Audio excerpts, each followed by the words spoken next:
Šodien Latvijas Nacionālajā operā jau 20. reizi izskanēja mūzikas ierakstu gada balva Zelta mikrofons. Balvu pasniegšanas ceremonijā par īpašu devu mūzikas attīstībā godināja maestro Raimondu Paulu, pasniedzot komponistam īpašu balvu Dimanta mikrofonu.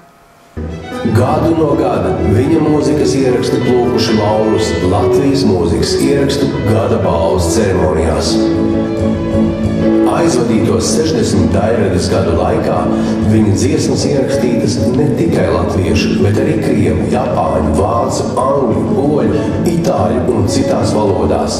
Tās kalpojušas par stūrakmeni daudzu dziedātāju karjeras attīstībā. Viņa radītā mūzika iemūžināta skaņuplatēs, kasetēs, kompaktdiskos, DVD formātā, koncertu ierakstos, video, solo albumos un izlasēs Latvijā un tālu aiz tās robežām.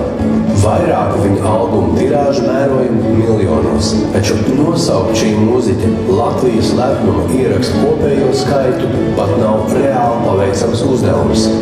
Tāpēc ik viens no mūzikas industrijas standarta goda apbalvojumiem izrādījās pārāk pieticīgs.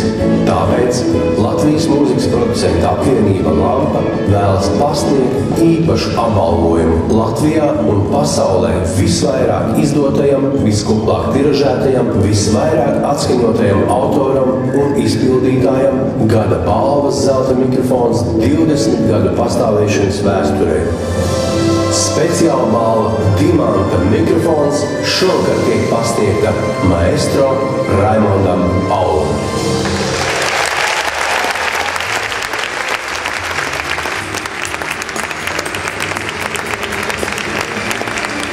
Es gaitīju šo balvu 80 gadus.